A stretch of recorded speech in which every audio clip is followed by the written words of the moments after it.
لیکن فطری طور پر جب بھی کوئی بچہ پیدا ہوتا ہے تو وہ دین اسلام پر پیدا ہوتا ہے، فطرت کا نور لے کر پیدا ہوتا ہے۔ پھر اس کے بعد فرمایا سرکار دو عالم صلی اللہ علیہ وسلم نے فَأَبَوَاهُ يُحَوِّدَانِهِ أَوْ يُنَصِّرَانِهِ أَوْ يُمَجِّسَانِهِ کہ بچہ پیدا تو دین فطرت پر ہوتا ہے،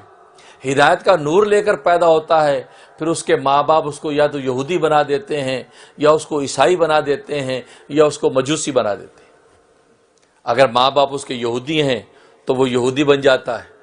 ماں باپ عیسائی ہیں تو وہ عیسائی بن جاتا ہے، ماں باپ اس کے مجوسی ہیں تو مجوسی بن جاتا ہے۔ گویا کہ ماں باپ اب اپنے ماحول کے مطابق اس کو ڈھال لیتے ہیں، لیکن اصل میں فطری نور بچہ لے کر پیدا ہوتا ہے اور فطرت اسلام پر اس کی بنیاد رکھی جاتی ہے۔ اب رہا یہ سوال کہ وہ تبدیل کیسے ہوتا ہے، ماں باپ اس کو کس طرح بدل دیتے ہیں، اس کو یہودی کیسے بنا دیتے ہیں، عیسائی کیسے بنا دیتے ہیں، مجوسی کیسے بنا دیتے ہیں؟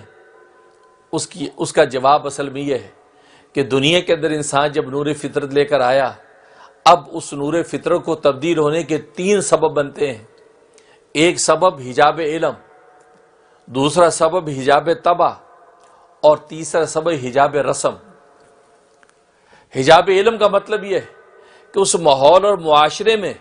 یا اس کے ماں باپ جو اس کو علم پرووائڈ کرتے ہیں، اس کو جو علم دیتے ہیں، جو اس کو تعلیم دیتے ہیں، وہ تعلیم ہی غلط ہوتی ہے۔ اپنے ذہن میں سمجھتے کہ ہم صحیح علم اس کو پرووائڈ کر رہے ہیں، اس کی صحیح تعلیم و تربیت کر رہے ہیں، لیکن حقیقت میں وہ علم صحیح نہیں ہوتا۔ وہ ناصحیح علم کو صحیح سمجھ کر اس بچے کو فیڈ کرتے رہتے ہیں، اور بچہ اس علم کو حقیقی علم سمجھ کر اس کو فالو کرتا رہتا ہے، یہاں تک کہ وہ غلط منزل کی طرف چلا جاتا ہے۔ جیسے کسی کو اگر آپ غلط راستہ بتا دیں کہ یہ راستہ آپ کی فلاں منزل کو جاتا ہے، تو وہ تو یہ سمجھے گا کہ میں صحیح جا رہا ہوں کیونکہ بتانے والے نے مجھے صحیح بتایا ہے، لیکن بتانے والا بھی یہ سمجھ بیٹھا کہ میں جو بتا رہا ہوں وہ صحیح ہے، تو نتیجہ کیا ہوا کہ دونوں غلط فہمی میں مارے گئے، یہاں تک کہ وہ غلط منزل کی طرف جا رہا ہے، ایمان کہ منزل سے دور ہوتا جا رہا۔